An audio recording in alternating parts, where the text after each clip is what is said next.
Qu'est-ce qui dissuade les cambrioleurs? Dissuader un cambrioleur, cela peut consister à l'écarter de votre domicile avant qu'il ne mette son projet à exécution. Auquel cas, il s'agira de montrer des signaux forts de protection contre le vol ou le décourager au début de sa tentative. Auquel cas, il s'agira de lui faire peur, de le surprendre, de l'empêcher de cette activité de contre-cambriolage. Notre invité en a fait son métier, défense anti-cambriolage. Il innove même dans ce domaine puisqu'il est développeur de l'e-gaz, le gaz lacrymogène connecté, dont il va nous expliquer les ressorts dans quelques instants. Il est spécialiste en fait des homejacking. Il nous expliquera également le concept. Un cambriolage en France, ça dure en moyenne environ 3 minutes. Et pour lutter contre eux, j'ai le plaisir de recevoir Lucas Proto. Lucas, bonjour. Bonjour, bonjour Aurélien. Merci pour votre invitation. Alors, Lucas, c'est toujours un plaisir en fait de recevoir des invités. Tu Merci. es spécialiste en fait des cambriolages et des homejacking. Oui. Et avant toute chose, avant on va rentrer en fait dans le vif du sujet, avant qu'on rentre dans le vif des questions, tradition oblige aux ondes clandestines, peux-tu nous retracer ton background familial, ton cursus scolaire universitaire et tes Mhm. activités d'aujourd'hui? Très bien, merci. Merci en tout cas pour la question. Donc je m'appelle Lucas Proutot, je suis français d'origine alsacienne, je suis marié et père de famille, je suis expatrié, j'ai une société donc en France depuis 2019 dans le domaine de la défense anti-cambriolage. Je suis aussi expatrié au Brésil une bonne partie de l'année parce que c'est le pays d'origine de ma femme. Mhm. Je suis tireur sportif, je me forme en tout ce qui est dans le domaine de la défense, y compris du domicile armé en Suisse. D'accord. Et aussi, c'est pour ces raisons-là, en fait, finalement, je me suis rendu compte que la légitime défense armée, bah, par définition, c'est pas toujours bien vu en France. Et l'idée, ce serait de proposer des solutions alternatives qui permettraient aux gens de pouvoir assurer leur propre défense sans avoir à prendre de risques, sans avoir utilisé une arme à feu. Oui, parce que En finalement, termes c'est le fond du souci, ça. fond du message, justement, Le cambriolage a lieu, en fait, les gens sont là, il peut y on avoir va y une revenir sur les embarcation. statistiques. C'est ça, c'est-à-dire qu'en fait, le cambriolage augmente de manière assez stable, mais c'est surtout au niveau des méthodes, en fait, des cambrioleurs qui ont changé. Donc, on va y revenir. Ah, on va y Par venir. rapport à ma formation scolaire universitaire, bon, j'ai pas un niveau d'études très élevé, j'ai un bac. Par Ouais, contre, effectivement, j'ai toujours été autodidacte et intéressé par le domaine de la criminologie, je dirais au sens large, avec une spécialisation plutôt dans le domaine effectivement des bandes organisées, cambriolage, réseau de prostitution et aussi ce qu'on pourrait appeler, c'est une certaine forme de réseau occulte. Je ne vais pas d'accord. forcément en dire plus sur ces centaines, ceux qui voient de quoi il s'agit comprendront. Mhm. Et effectivement, quels vont être leurs impacts sur la société. Et effectivement, dans le cadre de ces études personnelles, hein, je me suis rendu compte qu'effectivement que la France était gangrénée en réalité par des bandes organisées qui profitent beaucoup en fait de l'ouverture de l'espace Schengen pour pouvoir s'implanter sur notre territoire, de pouvoir opérer, je dirais, plus ou moins dans le silence et de pouvoir effectivement faire sortir les marchandises Alors, donc volées. on va y Et revenir, mais voilà, avant toute justement, chose, donc c'est ça. C'est comme ça que j'en suis venu. je voulais faire un focus en fait sur le secteur en fait des cambriolages. En fait, est-ce qu'on a des statistiques où on sait que par exemple un cambriolage dure en moyenne 3 minutes. Est-ce que tu as par Mhm. exemple en France combien il y a de cambriolages en gros en moyenne à peu près? Oui, alors quand on sort des statistiques un petit peu globales, si on dit qu'il y a 550 000 cambriolages par an en France, effectivement, c'est un chiffre qui peut plus ou moins être caché, hein, ça dépend des gens qui portent plainte ou pas, mais en fait, ça dit pas grand-chose aux gens. Par contre, effectivement, si on dit les choses autrement, c'est une maison, on va dire un foyer sur 50 sera cambriolé cette année. Et là, c'est déjà Mmh. plus parlant. Ouais. Un foyer sur 50, un foyer sur 60, en fonction des années. Après, c'est surtout au niveau, en fait, au niveau des méthodes, c'est-à-dire qu'aujourd'hui, à l'époque, en 2019, on était à 31% des cambriolages qui étaient tentés en présence des occupants. Donc ça, ce sont des chiffres qui sont originaires de l'enquête de vie et sécurité du ministère de l'Intérieur. 26% lors des courtes absences et 41% lors des absences plus longues. Effectivement, et malheureusement, en fait, Ah oui. la tendance des cambriolages, on va dire, en présence des propriétaires, se généralise de plus en plus. Alors, ça ne veut pas dire, on va y venir, ça ne veut pas dire que ce soit des homejacking à chaque fois, mais il y a effectivement de plus en plus un risque d'être vu, de voir ou d'entendre, voire d'être confronté à J'ai envie son qu'on lève cambrioleur, quoi. aussi le voile sur les concepts en fait entre cambriolage, homejacking. En fait, homejacking, on Oui. sait, bon, c'est un terme anglais, mais cambriolage, on voit très bien ce que ça recouvre. Est-ce que tu peux Mhm. clarifier en fait ces deux notions? Bien sûr, tout à fait. Alors le cambriolage, bah, par définition, c'est un vol finalement en l'absence, globalement l'absence des propriétaires. Qui est, en fait, à la base, dans les années 80, même avant, enfin toujours existé le cambriolage, on avait ce qu'on appelait les cambrioleurs déménageurs. C'est-à-dire, ils rentraient chez vous, ils dévalisaient toute la maison, voire même ils la vidaient, voire même ils se faisaient passer même des fois pour des déménageurs. Lorsque vous étiez en vacances, vous rentriez, la maison était vide, euh, voilà, fin de l'histoire. De là sont arrivés effectivement les systèmes d'alarme qui ont permis, qui avaient pour vocation à la base, d'alerter et de réduire la durée de l'intrusion. Mhm. Voilà. Or, aujourd'hui, le problème, c'est que cette durée de l'intrusion a été tellement réduite que, en fait, quel que soit le système d'alarme que l'on peut avoir, tous les systèmes d'alerte aujourd'hui dépendent de l'intervention humaine, en l'occurrence des services de l'État. C'est-à-dire qu'en fait, l'alarme est donnée, elle est souvent transmise à un service de télésurveillance, ou alors elle prévient peut-être même directement un client. Mais malheureusement, aujourd'hui, les forces de l'ordre manquent de moyens, les prisons sont pleines, et en Ouais. fait, en réalité, la dissuasion fonctionne qu'à partir du moment où on va dire, où la police arrive à temps, où l'enquête se déroule, où les voleurs sont arrêtés, où ils sont jugés et où on applique la peine. Parce que fondamentalement, en tant qu'un voleur, on va réfléchir avant de passer à l'acte uniquement si on a peur d'être pris et peur d'aller en prison. Mais si on sait délibérément avant qu'il y a très peu de chances qu'on soit pris en flagrant délit et que même si on est pris en flagrant délit, on a très peu de chances d'être jugé et d'aller en prison, bah, disons que ça va donner comme pour conséquence qu'il pense qu'il ne risque rien, donc il recommence. Et c'est exactement ce qui se passe en ce moment. Et le homejacking, en fait, donc tu peux le définir. Alors le homejacking, à la base, c'était, alors selon, je vais citer une source, hein, comme ça on ne dit pas que je Ouais. stigmatise quelqu'un en particulier, c'est Jérôme Pierrat, qui est quelqu'un de bien connu, qui est un journaliste spécialisé dans la criminologie et qui avait d'ailleurs écrit un livre, qui avait interrogé Redouane Faïd, hein, donc un braqueur bien connu.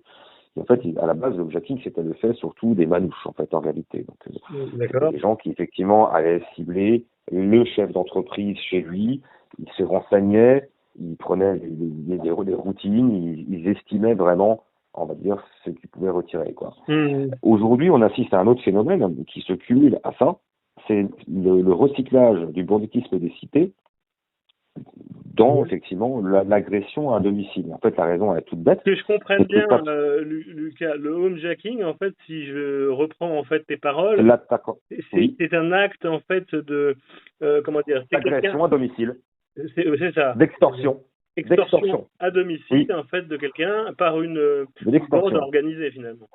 C'est ça. Alors, en général, ils sont organisés, clairement. Ouais. C'est de l'extorsion, que ce soit par la ruse ou la violence, ou les deux.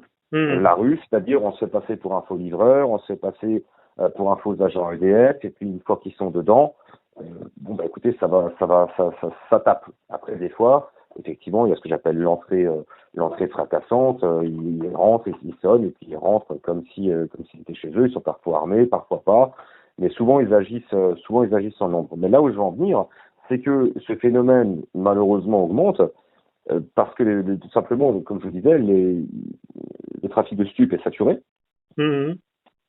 et les caisses des magasins sont vides. Mhm. C'est-à-dire qu'en fait, ce banditisme des cités qui aurait tendance à dire bah tiens, on va faire un petit peu de trafic ou alors on va aller braquer le commerce du coin, manque de poules et plus d'espèces. Donc effectivement, pourquoi aller faire un vol à main armée dans le tabac du coin pour récupérer 300 ou 400 euros alors qu'on pourrait très bien aller chercher le propriétaire au-dessus de sa boutique ou même à son domicile, le mettre sous contrainte, voler ses bijoux, ses montres, potentiellement l'argent qu'il a de côté, que ce soit en espèces, ça peut être de l'argent déclaré ou non, et peut-être même se faire remettre les clés du magasin. Vous voyez, on y gagne beaucoup plus, Oui, bien sûr, vraiment. bien sûr. Et on agit en plus dans la tranquillité. Parce que le meilleur moyen, si vous voulez, et là je ne vais pas donner des idées, mais meilleur moyen de cambrioler une maison bien protégée, c'est quoi? Ben, Mhm. fondamentalement, c'est de mettre le propriétaire sous contrainte et de faire désactiver le système de la part même de la main même du propriétaire. Et la C'est aussi plupart, simple que ça. les cambriolages, vous les avez constatés ces dernières années, en fait, sont rapides donc. Ah oui, c'est ça. Est-ce qu'ils sont Tout à violents, fait. en fait? C'est-à-dire qu'avec usage d'armes, en fait, Alors justement, c'est pas la même clientèle entre le cambrioleur, que ce soit le cambrioleur, on va dire, issu des bandes organisées. Aujourd'hui, ça date déjà de 2019, 50% des cambriolages sont issus d'une seule organisation mafieuse qui s'appelle les Vorribé Zacogne. Ah, Alors ça vous dit d'accord. rien comme ça, mais si vous tapez Vorribé Zacogne dans Google, vous verrez des articles de presse partout. Oui, Ce sont en échange précédent, en fait, vous me racontiez, en fait, Hum cette histoire. C'est une mafia d'origine géorgienne qui s'est construite durant les années 30, dans les goulags staliniens, Oui, qui a pris son essor dans les années 90 à la suite de l'effondrement de l'URSS, qui s'est spécialisée à l'époque dans le racket de commerçants, puis dans le racket d'oligarques, et qui depuis a étendu son emprise à la suite donc de l'ouverture de l'espace Schengen, dans ce que j'appelle les crimes à basse intensité. C'est-à-dire qu'en fait, l'idée de ces gens-là, c'est pas de faire des trucs très impressionnants, c'est de se spécialiser dans le cambriolage de masse et dans le vol à l'étalage de masse. C'est-à-dire que ce sont des délits, ce sont même des crimes si vous voulez, qui, lorsqu'on se fait arrêter, par exemple, ça fait pas vraiment de vagues. Vous voyez, oui. Ils se mettent pas en concurrence, pareil comme dans le trafic de stupes, avec des règlements de compte impressionnants, etc. Alors il y a des règlements de compte entre eux, donc, au niveau des parrains, bien sûr. Ça d'ailleurs on en voit dans la presse. Mais par contre, vis-à-vis de leurs victimes, ce sont effectivement, dans 50% des cas, selon la police citée par le journal Le Monde, cette seule organisation est responsable des vols du quotidien, des cambriolages du quotidien.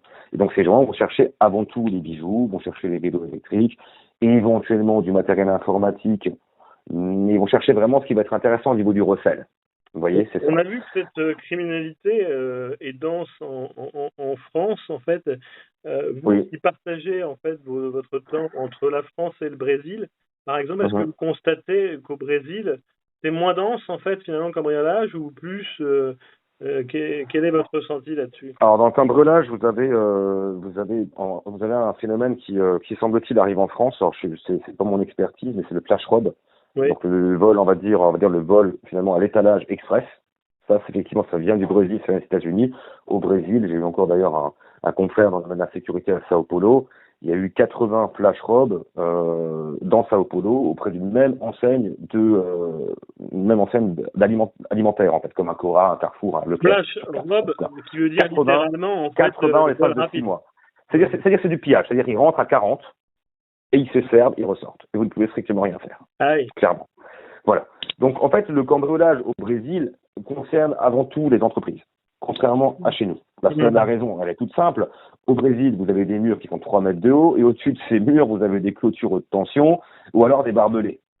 Et en plus, si tant est que vous gagnez un petit peu correctement votre vie, et vous êtes souvent dans ce qu'on appelle des condominiums, c'est-à-dire des copropriétés sécurisées. Alors même si c'est pas une forteresse, il y a au moins au minimum un gardien. Ce qui fait que du coup, le vol de particulier n'est pas aussi répandu là-bas. Vous voyez, je dis pas que si vous laissez votre vélo sans cadenas, vous allez vous le faire voler, bien évidemment. Mais c'est pas comme chez nous. Alors que chez nous, en France, il n'y a pas ces copropriétés. Globalement, les clôtures sont ouvertes. On n'est pas du tout dans des forteresses. Là-bas, oui, effectivement.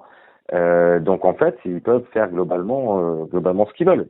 Donc, C'est ça l'idée. vous nous dites en fait que la criminalité de cambriolage, elle est organisée, elle est massive. Oui, clairement. Oui. Et maintenant, on va parler un petit peu des moyens pour lutter contre ça, puisque c'est votre société en fait qui en fait l'éloge en fait de l'anti-cambriolage. Oui. Quels sont les moyens mis en œuvre? Alors déjà, la première chose, c'est que les moyens mis en œuvre déjà ne s'achètent pas. Alors je risque d'en surprendre, mais c'est surtout avant tout d'abord un état d'esprit. C'est-à-dire que la différence de là où je me positionne, c'est que moi je ne place pas entre guillemets comme un vendeur de produits. C'est-à-dire que si on réfléchit en termes de vente de produits, une personne va vous dire, moi je vends des coffres-forts, il faut acheter un coffre-fort. L'autre il vend des alarmes, il faut acheter une alarme. L'autre il vend un pistolet gun-cogne. Un pistolet gun-cogne, vous savez, ce sont les pistolets qui tirent des billes en caoutchouc pour la défense du domicile, etc. Sauf que si vous réfléchissez d'une manière à accumuler une succession de matériel dit de sécurité, et que vous ne réfléchissez pas d'une manière globale, c'est de réfléchir d'abord qui on a en face. Qui on est susceptible d'avoir en face. Et c'est uniquement dans la connaissance de carrément ce que j'appelle l'ennemi, effectivement, qu'on va pouvoir trouver les contre-mesures. Parce que excusez-moi, je vais te couper, mais je finis juste en une phrase. Non, non. Ce qui m'énerve profondément, c'est vraiment la désinformation sur la nature des cambrioleurs, clairement. Et ça, vous avez qu'à regarder Par rapport à la le publicité. marketing. J'en veux même pas aux médias, parce que les médias en parlent, ils vont pas parler tous les 5 minutes non plus, ils ont d'autres priorités. Mais vraiment, au marketing de mes, entre guillemets, confrères, qui font passer de la surveillance pour la protection. Donc aujourd'hui, on appelle une caméra, on appelle ça de la vidéoprotection. Moi, je suis désolé. Il y a dans la rue, il y a plein de femmes qui se font violer. Il y a des caméras. On ne voit pas en quoi les caméras les ont protégées.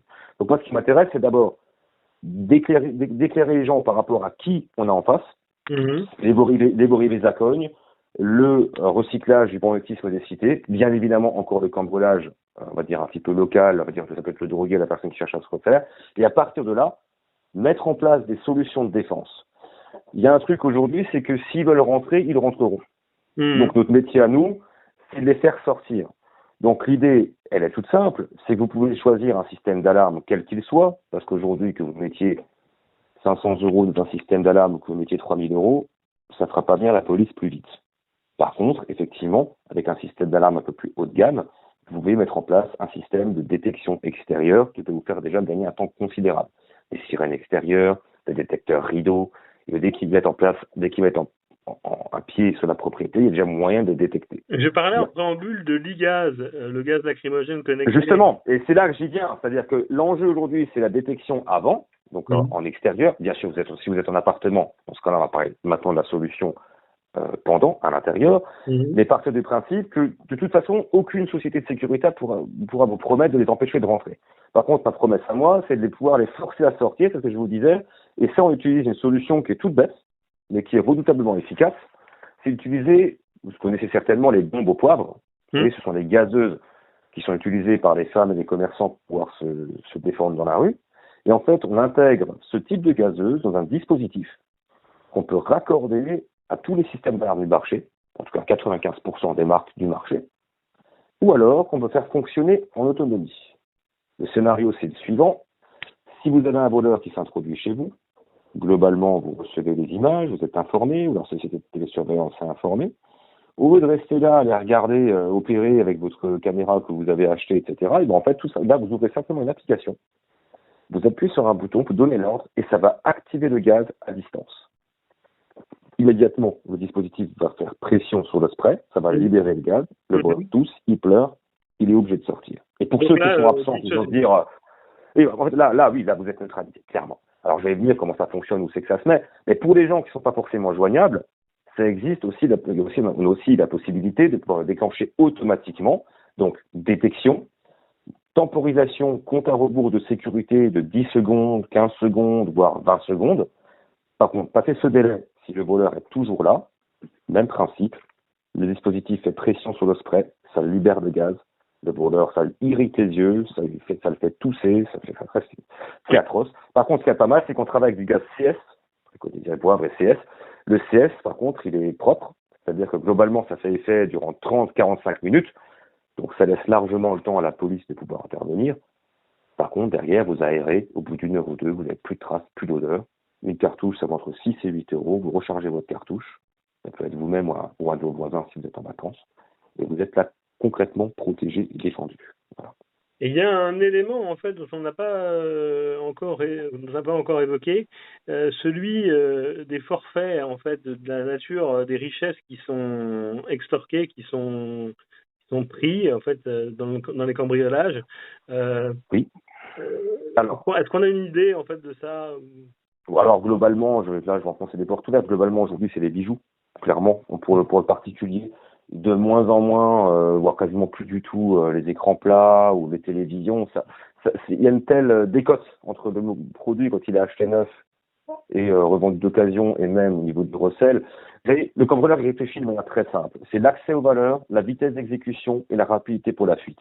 Donc l'accès aux valeurs, c'est ce qu'on peut rentrer le plus facilement possible. Après la vitesse d'exécution, il va chercher le meilleur ratio entre capacité d'emport et valeur.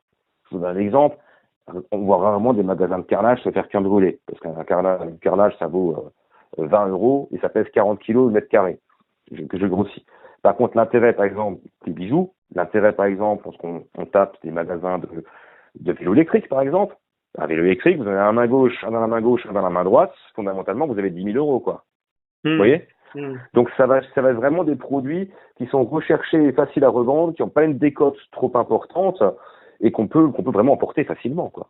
Et on est au stade, là, pour les commerces, c'est souvent même des commandes, hein. C'est-à-dire que par exemple pour les magasins de vélos, c'est un fléau. Les vélos électriques, c'est un véritable fléau. Franchement, hormis le gaz, il n'y a aucune solution pour l'instant. Oui. Parce que c'est ça, je dirais, même pas une seconde. On peut quand même se poser la question. L'alarme s'est généralisée durant les 15 dernières années, en France et aux États-Unis. Aux États-Unis, le cambriolage s'est effondré. Ça s'est effondré. En France, ça augmente de manière stable. Je dis pas que ça explose, ça augmente de manière stable. Comment on explique aux États-Unis, en fait, l'effondrement?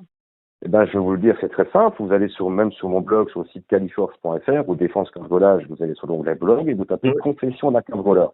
Et le cambrioleur explique que donc un cambrioleur américain, ici, quand moi je vois une alarme sans fil, je fuis. Mais pourquoi? Je dis, mais pourquoi? Non, en fait, tout simplement parce que le shérif, il est là dans les 90 secondes. En fait. Ah oui. Et là-bas, ça tire à vue, hein. Et en plus, les peines se cumulent. C'est-à-dire que, admettons, c'est 5 ans pour un cambriolage. Si on lui en met 2, 3, 4, 5, etc., les peines se cumulent. Donc là-bas, vous avez deux risques. Là, c'est qu'il y a un temps de réaction, en fait, des forces de l'ordre face au cambriolage rapide, en fait, c'est ça? Très rapide, très rapide. Et là-bas, les alarmes sont directement reliées à la police. Ce qui n'est pas le cas en France.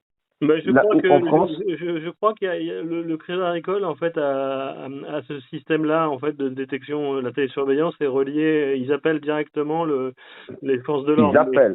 Ils appellent, mais ça n'existe pas en France, ça n'existe pas de société de télésurveillance reliée à la police. C'est souvent des jeux de mots qui sont utilisés par les commerciaux. En réalité, ils appellent la police pour vous.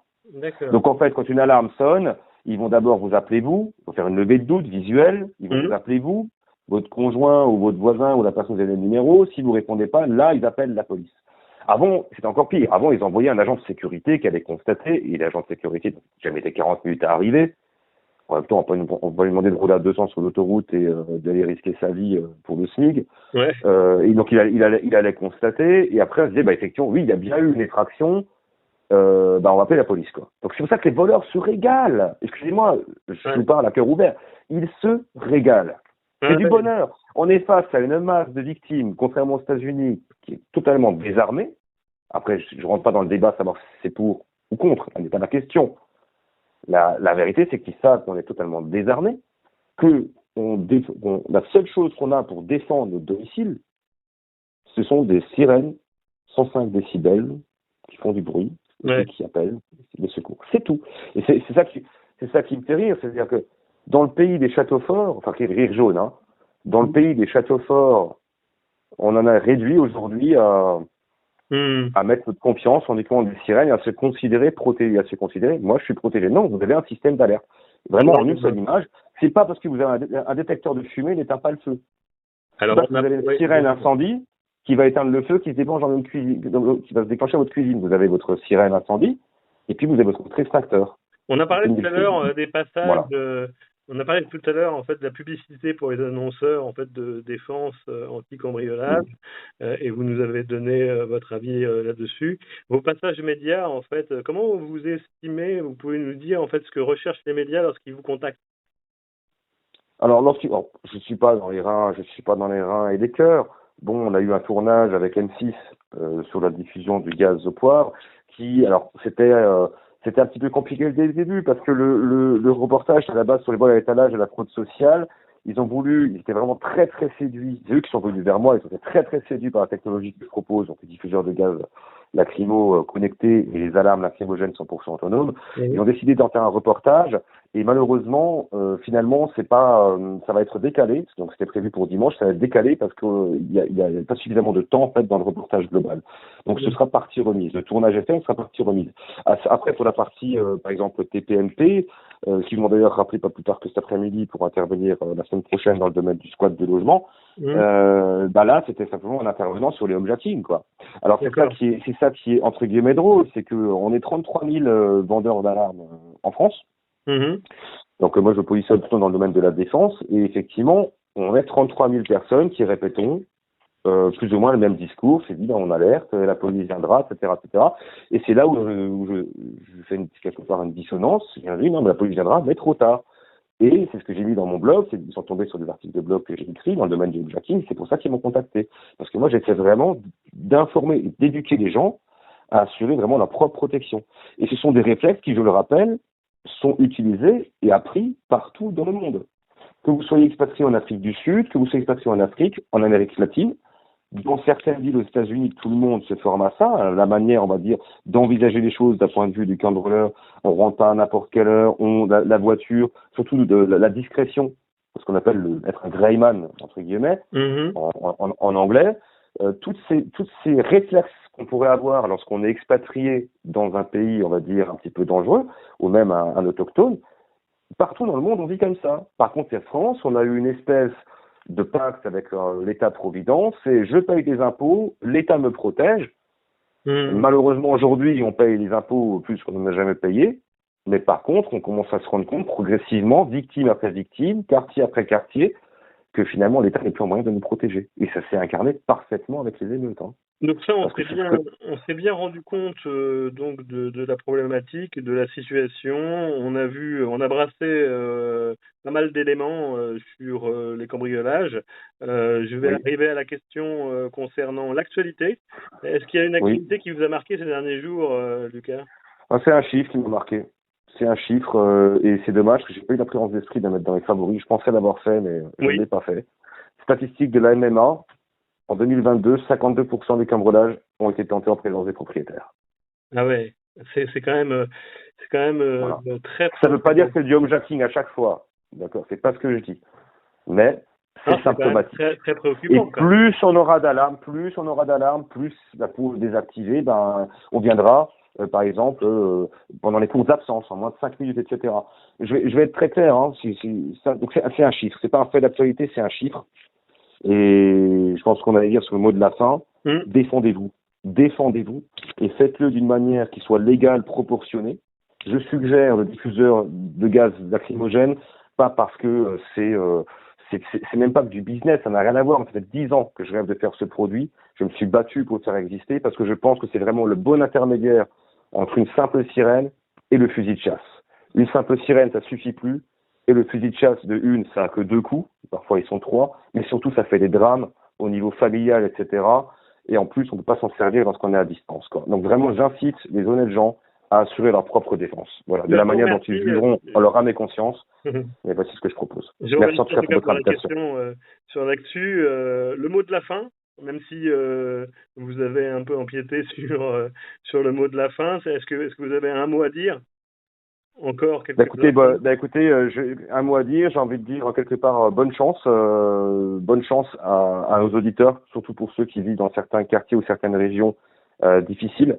Hmm. Vraiment bonne chance à eux. J'entends vraiment tout, hein, que ce soit des infirmiers qui se sont fait brûler leur cabinet, des gens qui souffrent, des buralistes qui sont vraiment en contact de la réalité tous les jours.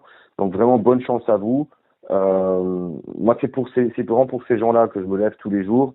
Et voilà, vraiment bonne chance à vous, accrochez-vous. Si vous voulez une solution de défense, n'hésitez pas à vous rendre sur le site Califorce. Les gens, vous vous inscrivez, on a un entretien téléphonique d'une demi-heure, 3/4 d'heure, 10 minutes si vous voulez. On en discute, il y a personne qui va vous, entre guillemets, vous rappeler, il n'y a pas de téléprospectrice ou de newsletter, etc. Mais au moins on fait les choses bien, quoi. Voilà, Bon, c'était ben, le mot de la fin. merci pour cette émission riche en informations. Merci à Merci vous. Lucas Merci à vous, Aurélien. pour votre empathie et votre disponibilité. Bien sûr. Quant à Mhm. moi, je vous retrouve pour un prochain volet des épisodes de la sécurité. À bientôt Lucas. Au revoir, merci. Au revoir.